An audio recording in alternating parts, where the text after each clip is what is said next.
என் பேர் வேணுபிரசாத், என் தம்பி சபரீஸ்வரன். நான் வந்து 10வது படிக்கிறேன், இவன் வந்து 6வது படிக்கிறான். எங்களுக்கு வந்து எங்க அம்மாச்சி மட்டும்தான். எங்க அம்மாச்சி வந்து இங்க இருக்க ஒரு பக்கத்து வீட்டுல வந்து வேலை பாக்குறாங்க. ரொம்ப கூலியெல்லாம் பார்த்துதான் எங்களுக்கு இது பண்றாங்க. எல்லாமே எங்க அம்மாச்சி தான் வாங்கி கொடுத்தாரு. நோட்டு இதெல்லாம் வாங்கணும், எங்க அம்மாச்சியெல்லாம் வளர முடியாது. என் தம்பிக்கு 7வது படிக்க போறான். அடுத்த வருஷம் நோட்டு புக்கெல்லாம் வாங்குறது காசு இல்லை.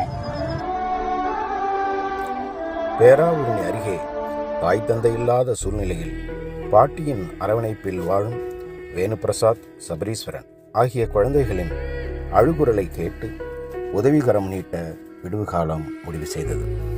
உடனடியாக அந்த மாணவர்களுக்கு தேவையான நோட்டு, புத்தகம், பேனா, பென்சில், ஆடைகள் மற்றும் மளிகை சாமான்கள் ஆகியவற்றை வாங்கி எடுத்துக்கொண்டு போகும் வழியில் பிள்ளைகளுக்கு கொஞ்சம் பழங்களும் காய்கறிகளும் வாங்கி கொண்டோம். மடித்து போன கூரை வீட்டை புதுப்பிக்க தேவையான கீற்று, பாலை, கயிறு ஆகியவற்றையும் வாங்கி கொண்டோம். எங்களை பார்த்ததும் பிள்ளைகளுக்கு மற்றற்ற மகிழ்ச்சி. வீட்டிற்கு ஒரு நெருங்கிய உறவினர் வந்ததை போல மனதில் ஒரு குதூகலம்.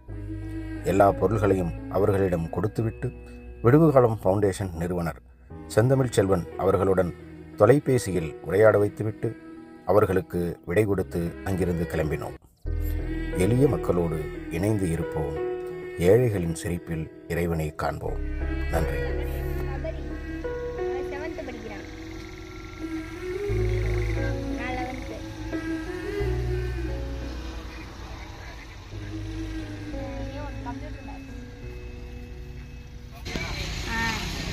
ஓ, very good. Civil engineer, right. நீ படிச்சு முடியும், உனக்கு வெளிநாட்டுல சிவில் இன்ஜினியர் வேலை வாங்கி தரோம் நாங்க. நல்லா படிக்கணும், நல்ல மார்க் எடுக்கணும்.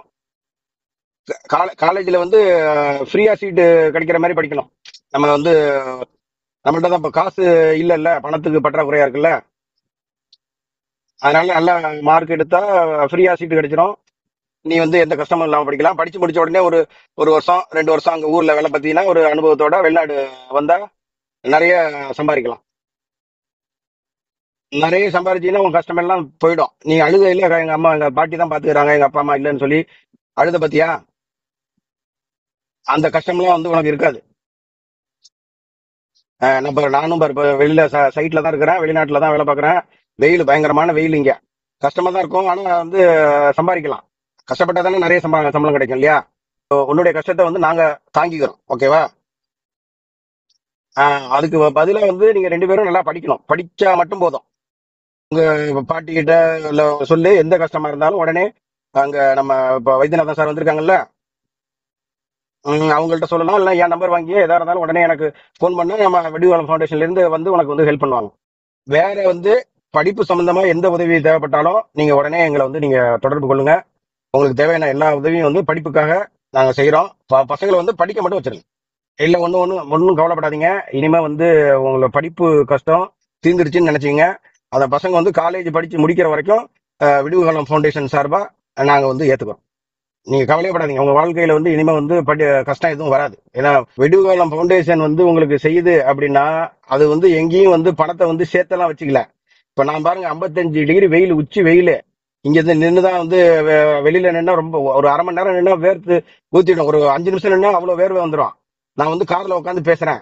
இந்த மாதிரி வந்து பயங்கர கஷ்டத்துல கஷ்டப்பட்டு வேர்வை சிந்தி ரத்தம் சிந்தி சம்பாரிச்சு கொடுக்குற காசை தான் உங்களை மாதிரி கஷ்டப்படுறவங்களுக்கு வந்து எடுத்து கொடுக்குறோம்.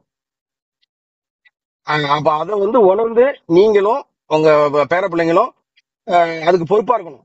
அது யாரோ ஒருத்தரோட முகம் பார்க்காத ஒருத்தரோட ரத்தத்தையும் வேர்வையும் சிந்தி சம்பாரிச்ச காசை நம்ம கொடுக்குறாங்க அப்படின்னு உணர்ந்து நல்லதான் படிக்கணும். அங்க இங்க வந்து அனாவசிய வேலைக்கு போகக்கூடாது. பசங்களோட ஊர் எனி டைமும் விளையாட்டு போக மீதி நேரம் படிச்சுக்கிட்டே இருக்கணும். அந்த படிப்பு மட்டும்தான் நமக்கு கருவி. படிப்பு மட்டும்தான் நம்மளை வந்து மேலே ஏற்றும். வேற எதுவும் இப்போ உங்களுக்கு வந்து காசா பணமா கொடுத்தா அது வீணா போயிடும், அழிஞ்சு போயிடும்.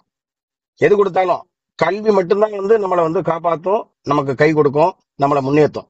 அதனால உங்க பேர பிள்ளைங்களுக்கு என்னைக்கும் டெய்லி எழுந்ததும் நீங்க எதை சொல்றீங்களோ இல்லையோ இந்த ஒரு வார்த்தையை சொல்லுங்க, படிப்பு தான் நம்மளை முன்னேற்றும், படிப்பு ரொம்ப முக்கியம் அப்படின்னு சொல்லுங்க. நாம் இந்த உலகில் வாழும் எல்லாருக்கும் உதவி செய்ய முடியாது. ஆனால் நாம் ஒவ்வொருவரும் யாரோ ஒருவருக்கு நம்மால் முடிந்த உதவியை செய்யலாம் தானே? அந்த நோக்கம்தான் இந்த விடுதலை.